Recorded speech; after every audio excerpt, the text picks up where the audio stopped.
அனைவருக்கும் வணக்கம். நான் அட்வொகேட் முத்துசாமி, திருச்சி. நான் தென்னிந்திய நுகர்வோர் பாதுகாப்பு சங்கம் என்ற நுகர்வோர் அமைப்பினை தமிழக அரசின் உணவுப் பொருள் வழங்கல் மற்றும் நுகர்வோர் பாதுகாப்புத் துறையின் அங்கீகாரம் பெற்று 1998 முதல் நடத்தி வருகிறேன். கிரெடிட் கார்டு உபயோகிப்பாளர் நல சங்கம் என்ற பெயரில் கிரெடிட் கார்டு வாங்கி பாதிக்கப்பட்ட நபர்களுக்கு உதவுவதற்காக ஒரு சங்கத்தையும் நாங்கள் நடத்தி வருகிறோம்.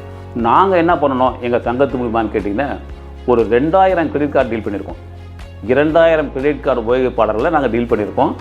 300க்கும் மேற்பட்ட வழக்குகளை திருச்சி கன்சியூமர் கோர்ட்டில் போட்டிருக்கோம். அதில் ஒரு 80% வழக்குகளில் நாங்கள் மன உளைச்சலுக்கு நஷ்டஈடும் வாங்கி கொடுத்துருக்கோம். அதில் குறிப்பாக சொல்ல போனோம்னா, State Bank credit card managing director எகென்ஸ்டாக 10 அரெஸ்ட் வாரண்ட் வாங்கினோம். அந்த 10 அரெஸ்ட் வாரண்ட் வாங்கினதுக்கப்புறம் தான் ஸ்டேட் பேங்க் கிரெடிட் கார்டு தன்னுடைய அடாவடித்தனத்தை குறைச்சிக்கிட்டு ஆரம்பிச்சது. அதே மாதிரி ஐசிசி பேங்க் கிரெடிட் கார்டு, அதில் பார்த்திங்கன்னா முகமது ரஃபி அப்படின்னு ஒரு ரயில்வே சூப்பரண்டை கடத்திக்கிட்டே போயிட்டாங்க பணத்துக்கு பதிலாக. அப்போ நாங்கள் செலவு போட்டு ரெக்கவர் பண்ணோம். இந்த மாதிரி ஒவ்வொரு பேங்க்குடைய கிரெடிட் கார்டும் அவங்களா வந்து வாலண்டியராக கொடுத்துட்டு இந்த மாதிரி பிரச்சனை பண்ணுவாங்க. அதுக்கப்புறம் நாங்கள் என்ன பண்ணோன்னு கேட்டிங்கன்னா, இந்த கிரெடிட் கார்டு வழங்கக்கூடிய வங்கிகள்லாம் கண்ட்ரோல் வந்து Reserve Bank of India. Reserve Bank of இந்தியாவில் வங்கிகளின் குறைதீர்ப்பாளர் பேங்கிங் ஓம்புட்ஸ்மேன் அப்படின்னு ஒரு அமைப்பு ஆரம்பித்தாங்க. நாங்களும் எங்களுடைய சங்கத்தின் மூலமா 100க்கும் மேற்பட்ட புகார்களை ரிசர்வ் பேங்க் ஆஃப் இந்தியா ஓம்புட்ஸ்மேனில் பதிவு பண்ணி நாங்கள் தீர்வும் பெற்றுக் கொடுத்துருக்கோம். அடுத்தது பார்த்தீங்கன்னா, செட்டில்மெண்ட் லெட்டரில் ஒரு ஃபோர்ஜரி பண்ணுவாங்க. வந்து பணத்தை வாங்கிட்டு போயிடுவாங்க, ரசீது கொடுக்க மாட்டாங்க, கேட்டால் தரேன்னு சொல்லி சொல்லுவாங்க, அல்லது பார்ட் பேமெண்ட்டை தருவாங்க.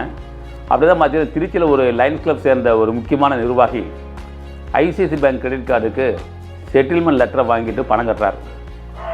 ஒரு வருஷம் கழித்து திரும்பி வந்து, இல்லை நான் கொடுத்தது செட்டில்மெண்ட் லெட்டரே இல்லை, நீங்கள் லெட்டர் கொடுத்தா தான் பணம் தருவீங்கன்னு சொன்னதுனால நாங்கள் லெட்ரு கொடுத்தோம், அந்த லெட்ரு செல்லாதுன்னு சொல்லி பிரச்சனை பண்ணதுனால திரும்பவும் நாங்கள் என்ன பண்ணோம்னா சிவில் கோர்ட்டில் போட்டு உத்தரவு வாங்கினோம்.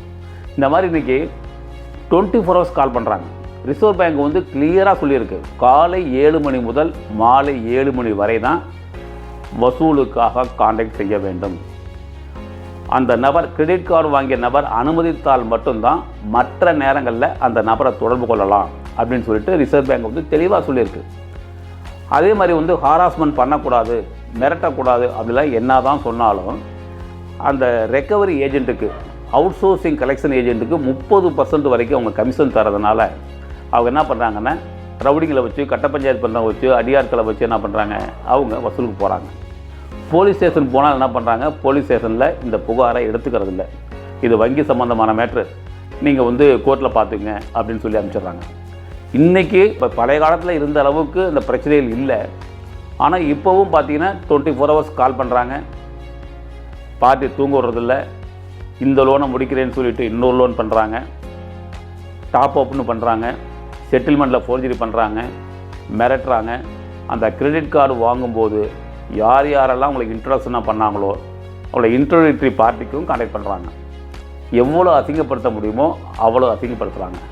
நாங்கள் எங்களது தென்னிந்திய நுகர்வோர் பாதுகாப்பு சங்கம் மூலிமா ஒவ்வொரு டைமும் இந்த கிரெடிட் கார்டு சம்மந்தமான வசூல் சம்மந்தமான பிரச்சனைகள் வரும்போது நாங்கள் அவங்களுக்கு சட்டப்பூர்வமாக நோட்டீஸ் கொடுத்து அதை தடுக்கிறதுக்கு முயற்சி பண்ணிகிட்ருக்கோம்.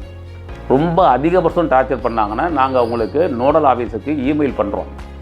அதுலேயும் அவங்க பண்ணலேன்னு சொன்னால் லீகலாக மாவட்ட சட்டப்பணிகள் ஆணைக்குழுவில் லோக் அதாலத்தில் ஃபைல் பண்ணி அவங்களை கூப்பிட்டு ஹாராஸ் பண்ணாதீங்க, எதாக இருந்தாலும் டியூ ப்ராசஸ் அப்ளாவில் வாங்க அப்படின்னு சொல்லிட்டு நாங்கள் இன்ஸ்ட்ரக்ஷன் கொடுக்குறோம்.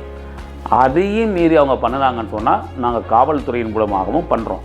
அதனால் வந்து ஏஜென்ட்டுக்கு ஹாராஸ்மெண்ட் பண்ணுவாங்க, பண்ணக்கூடாதுன்னு விதிமுறைகள் இருந்தாலும் கூட கேட்க மாட்டாங்க. அந்த மாதிரி சட்டவிரோதமாக உங்களை டார்ச்சர் பண்ணினால் நீங்கள் தட்டி கேட்க தயங்காதீர்கள்.